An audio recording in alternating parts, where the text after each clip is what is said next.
The smell of cinnamon rolls still makes me feel sick. That's the thing no one tells you about Thanksgiving. The way the good smells get tangled up with the worst moments of your life until you can't separate them anymore. My mom had been up since 6 that morning. I could hear her in the kitchen from my old bedroom, the same creak of the third floorboard, the same drawer that never closed right. I was 31 years old and I'd driven 4 hours back to my childhood home in Columbus because that's what you do. That's what I'd always done. My brother was already downstairs when I came down, planted in my dad's old recliner like he'd never left. He hadn't, actually. That was the thing. At 28, he'd never really left. "Morning," he said without looking up from his phone. I poured myself a coffee and stood at the counter, watching my mom roll dough with her back to both of us. She had the local news on low. The kitchen smelled like butter and brown sugar, and something I couldn't name yet. Something that would take me months to identify, as the last morning I still believed my family was basically okay. I'd been a registered nurse for 6 years by then. Night shifts at St. Anthony's, mostly cardiac. I'd worked my way up to charge nurse on the floor, which sounds more impressive than it feels at 3 a.m. when you're the one making the hard calls. The point is, I wasn't naive. I knew what people looked like when they were about to deliver news they'd been rehearsing. I'd seen it 100 times in hospital corridors. The family member who comes in too cheerful, who asks too many small questions before they get to the real one. I just didn't recognize it when it was my own mother. She brought it up over the rolls. My brother had disappeared to help my dad with something, which I later understood was a tactic to leave her alone with me. She set a plate down, poured herself coffee, and then pulled out a piece of paper. An actual piece of paper, handwritten, with columns. "I wanted to go over some things with you," she said. The paper was a list of expenses. The house, the car insurance, my brother's truck payment, which I didn't know she was paying, a credit card with a balance I'd never been told about, my dad's prescriptions, which I did know about. I'd been sending $400 a month since he was diagnosed with type 2 3 years ago. I looked at the total at the bottom. It was $2,850 a month. "We need you to do more," she said. It wasn't a question. "You make good money. You don't have rent." That last part landed weird. I didn't have rent because I'd bought a condo in Pittsburgh 2 years earlier. I'd told her this. I had a mortgage. I had student loans from my nursing degree. I had a car payment and utilities and a life that existed outside of this kitchen. "Mom," I said, "I'm already sending $400 a month. That's for Dad." She smoothed the paper on the table. "This is for the family." My brother came back in right then, which told me everything about the timing. He refilled his coffee and leaned against the counter and didn't look at me, which was how I knew he was paying very close attention. "I want to be clear about something before I keep going. Because I've told pieces of this story before, and people always ask, why didn't you just say no right then? And the honest answer is that when you've spent your entire adult life being the responsible one, the one who figures it out, the one who doesn't cause problems, saying no doesn't feel like a choice. It feels like a betrayal of some version of yourself you built so carefully you forgot it wasn't actually you. I said I'd think about it. I drove home 4 hours with the windows down even though it was November and I was freezing. I thought about it for 3 weeks. I grew up understanding that I was the one who was supposed to succeed. My parents didn't have money when I was young. My dad worked warehouse. My mom did part-time bookkeeping for a dentist's office. When I got a scholarship to Ohio State, my mom cried at the kitchen table. When I got my nursing's license, my dad took a photo of it and kept it in his wallet. There was a version of the story where I became successful so that I could give some of it back.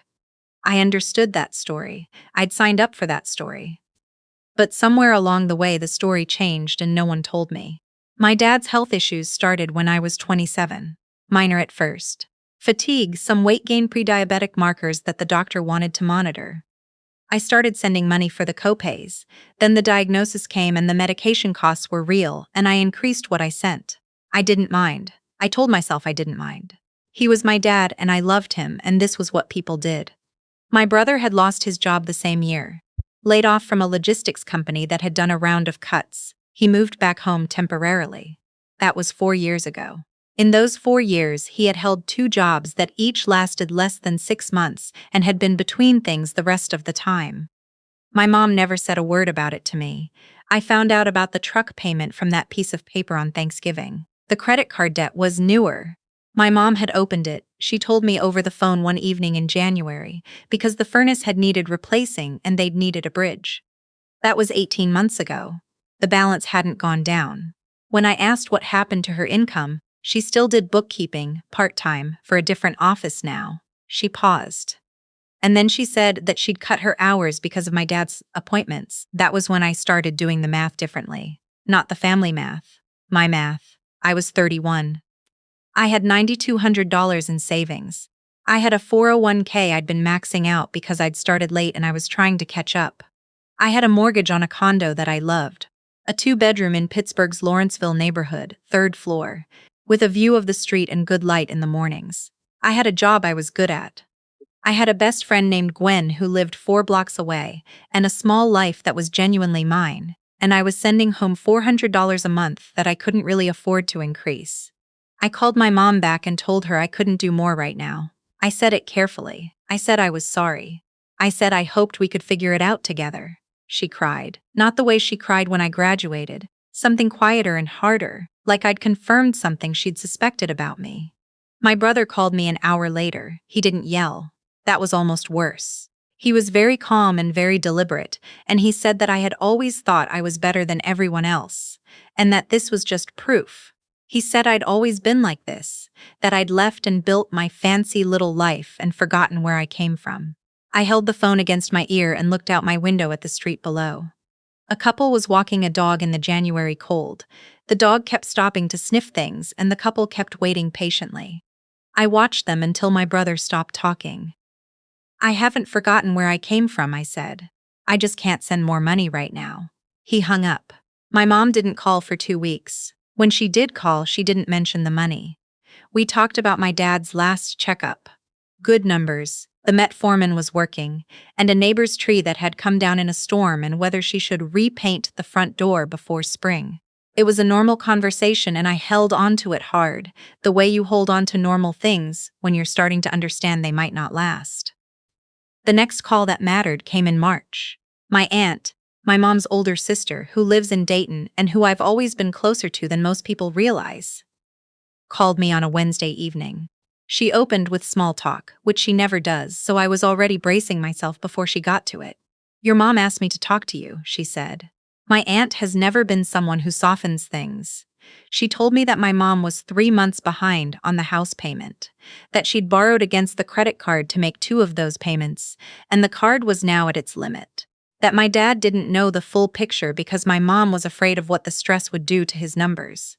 I asked about my brother. My aunt paused. "He's got some things going on," she said, which told me nothing and everything. I asked if he was working. "Part-time," she said. "At a bar." I thought about the truck payment on that handwritten list.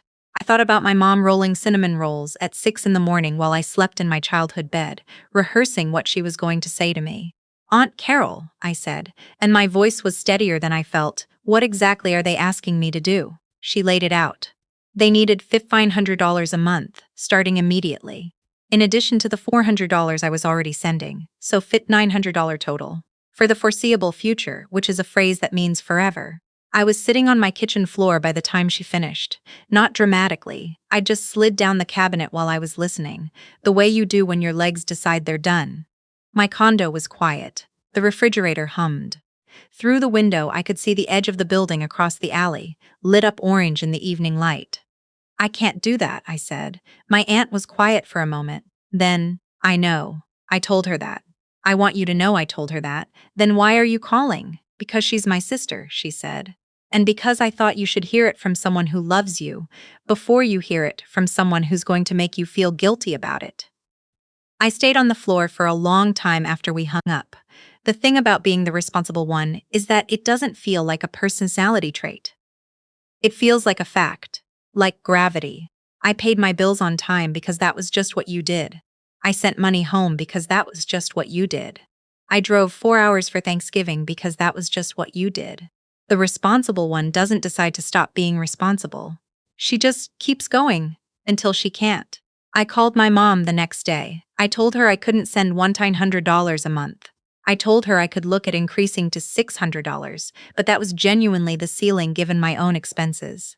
I told her I thought she and my dad needed to have an honest conversation about the finances, including my brother's contributions, and that I was happy to be part of that conversation if she wanted.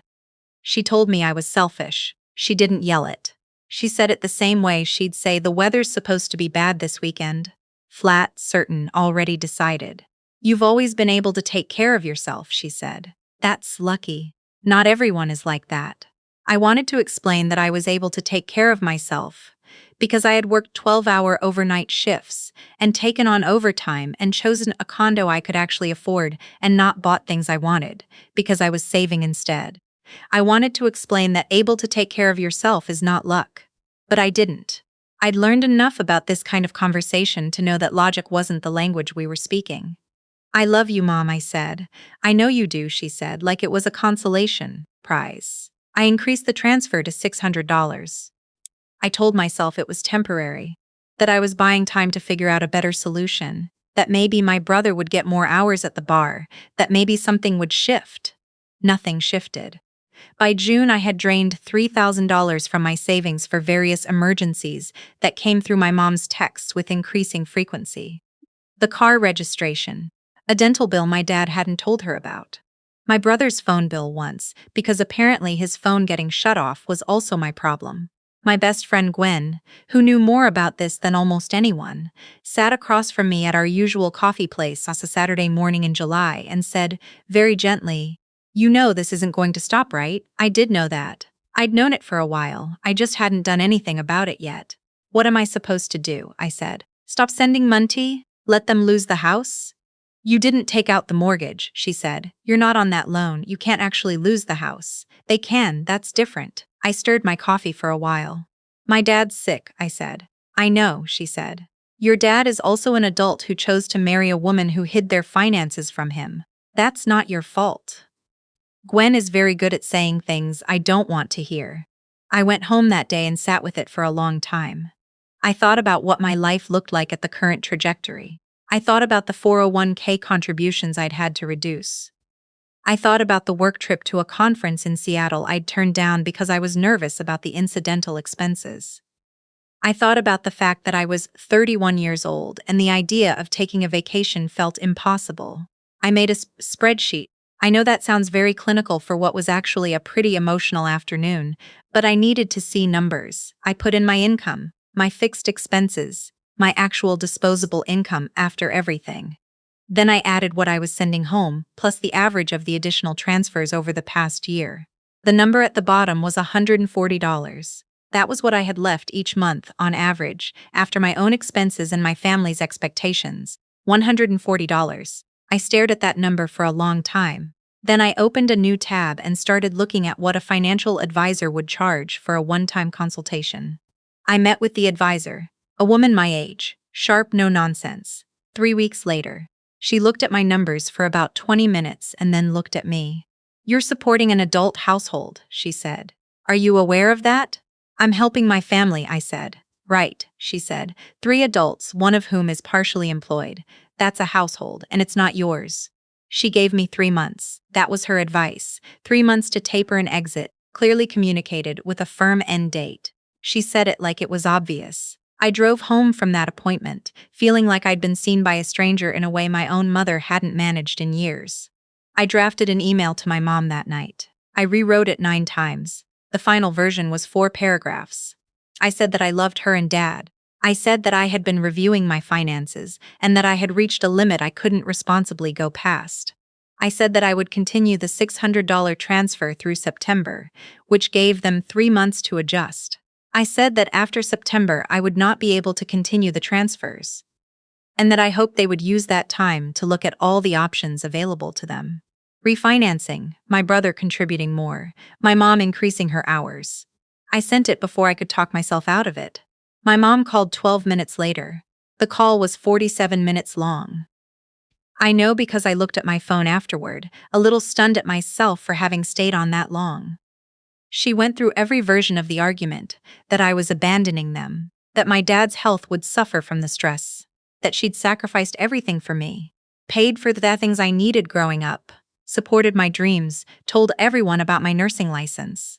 That family didn't do this to each other. That if the roles were reversed, she would never leave me out to dry. I let her go through all of it. I love you, I said when she finished. The transfers end in September. My brother texted me that night. It was longer than I expected. 3 messages, back to back, escalating. The third one called me something I won't repeat. I turned my phone face down and left it on the counter and went to bed. I lay in the dark and waited to feel something dramatic, some great wave of grief or guilt or relief. Instead, I just felt tired. A deep, specific tiredness that had been there for years, I realized, and I'd just been too busy to notice it. September came. I sent the last $600 transfer on the first of the month. I texted my mom to let her know because I wanted there to be no ambiguity. She didn't respond. The silence lasted 6 weeks. 6 weeks of nothing. No calls, no texts, not even a photo of the dog they'd gotten the year before. His name was Biscuit, and he was, objectively, a very good dog. My brother maintained radio silence. My aunt checked in once, neutral, just making sure I was okay. I was, actually. I kept waiting to not be, and then I just was. I picked up an extra shift every couple of weeks and moved that money straight into savings. I made an appointment with my condo building about a minor repair I'd been putting off because I was always watching expenses. I paid for a weekend trip to see a college friend in Chicago, first time I'd traveled for something that was purely for me in almost 2 years. I stood on the Riverwalk one evening in October while the city did its thing around me, and felt something I can only describe as the specific relief of a sound stopping that you'd stopped noticing was there. My mom called on a Thursday evening in November.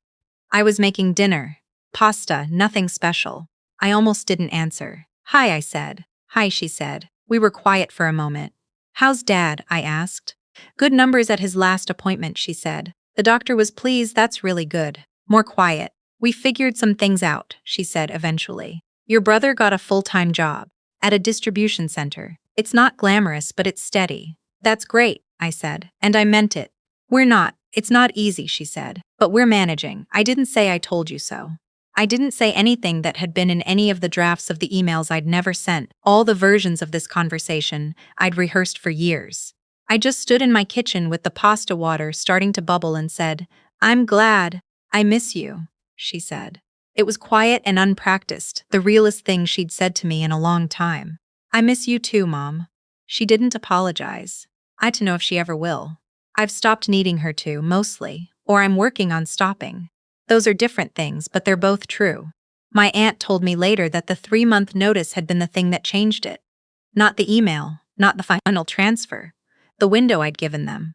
Because it forced the conversation my mom had been avoiding with my dad. And my dad, once he actually knew the numbers, had words with my brother that apparently were not gentle. I wasn't there for any of that. I don't need to have been. What I know is that Thanksgiving is coming up again. My mom called last week to ask if I was coming.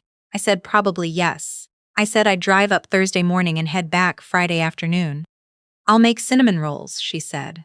I paused for just a second, long enough for it to mean something. "I'd like that," I said. "I don't know what that table is going to feel like. I don't know if we'll talk about any of it, or if we'll all perform normalcy over stuffing and cranberry sauce, and be grateful for the performance.